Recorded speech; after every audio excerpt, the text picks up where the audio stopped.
A startling new report from the Centers for Disease Control. Researchers say teenage suicide is growing at an alarming rate.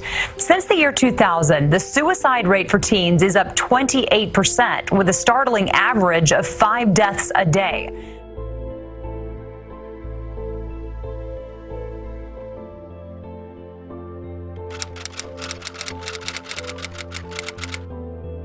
The government released new statistics about suicide in the U.S., and the results were sobering and stunning.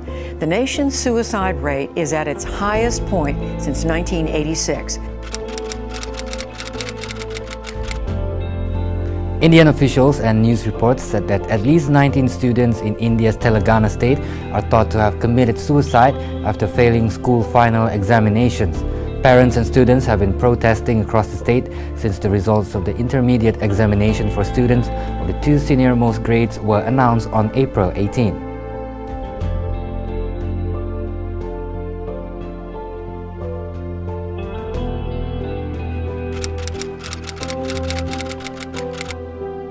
One top-ranking position India will not and should not be proud about. According to a report released by the World Health Organization, or WHO, India is ranked number 1 as the country with the highest number of suicides in the world.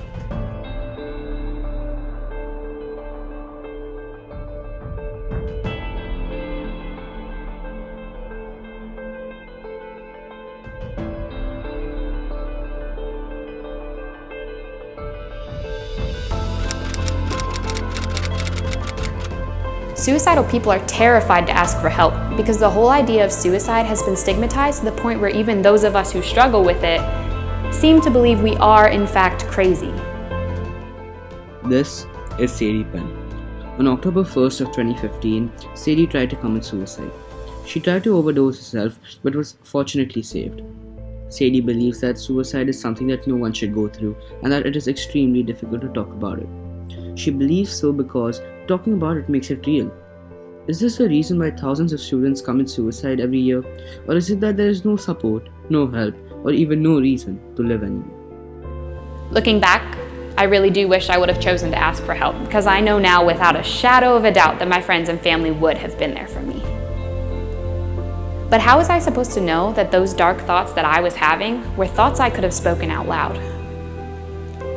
If I had never heard anyone else say, "Hey, sometimes things get really dark and I want to end my life," how was I supposed to know that if I reached out for help and I said those things, no one would have called me crazy?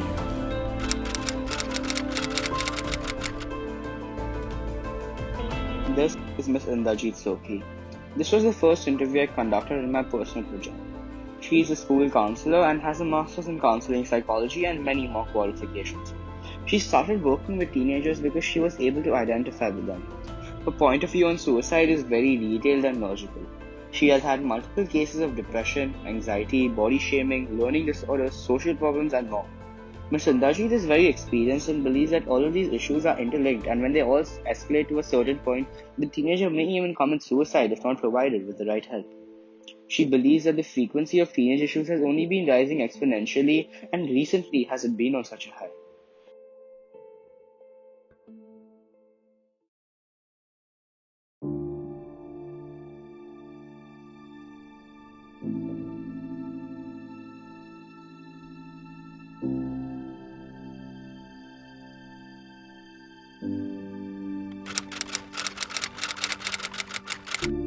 Depression. Nothing but self-doubt creeping in. Depression is a very strong word with very strong actions taken due to it. How many times have you opened a newspaper and read about a teenager cutting their vein? How many times have you heard about a teenager hanging themselves and leaving a note behind? "I'm sorry, mom and dad, I just couldn't take it anymore." Depression and anxiety are the most common issues that teenagers face. More than 35% of teenagers face mental, behavioral, and physical disorders. 20% of them face depression, and 50% drop out of high school. Does depression lead to teenage issues, or do teenage issues lead to depression? Recently, I conducted an interview with my school counselor. She said that teenagers face depression a lot, and it's very common. Body shaming, bullying, verbal abuse all lead to depression. And then comes a point where the child just breaks. Parents are involved in the process, but sometimes it's just too late. Constant disappointment, rejection, and losses lead to depression. It's important to know that depression does not occur due to a single event, but a series of events. Depression can be caused due to poor grades, loss of love, or a bad environment at home. Depression leads to suicidal thoughts, and these thoughts lead to death. Teenagers face such issues multiple times, but some of them are able to look over it and some aren't. Most teenagers are not able to open up that easily and contain their thoughts inside themselves. All I want to say is that it is okay to talk, and if you need help, get it. We all just have one life to live, and it is important to know that your life is in your hand. You are the one that decides whether you are going to let depression affect you or whether you are going to rise up and overcome this obstacle. Deepika Padukone went to depression, Eminem went to depression. Look at what they've done with their lives now. If you are suffering from depression, don't think that life is done. Instead, find that one thing that makes life new for you. You need to battle your own hardships and you need to create your own place in life, because finally, depression is nothing but self-doubt creeping in. There's a new study out that's warning of the possible deadly consequences for teens using social media. Teen suicide rates had been declining for decades, but new data from the Centers for Disease Control shows that the numbers went up between 2010 and 2015. Now, we don't know the exact reason for the uptick, but a new study in the Journal of Clinical Psychological Studies suggests it might have something to do with the sharp rise of the use of social media. And I do see a connection between teen depression and social media in my practice. As a matter of fact, today I just talked with a young girl who is struggling with very serious depression, and depression in teenagers is very serious.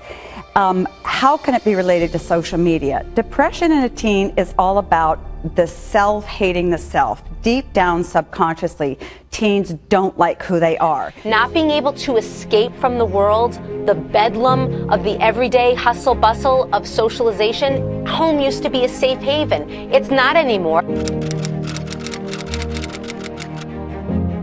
So as a parent, we must talk with them about their social media relationship. We must talk with them about health and wellness and suicide, and not be afraid to, because parents are often afraid to have those hard to talk about talks. And if you're afraid to talk about it, your kid's going to be afraid to talk about it.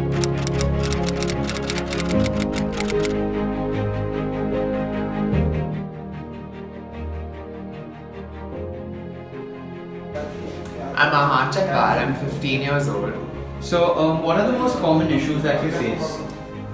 Issues with stress, handling change, and time. Could you give me an example of this? I think all of them work together to create bigger issues.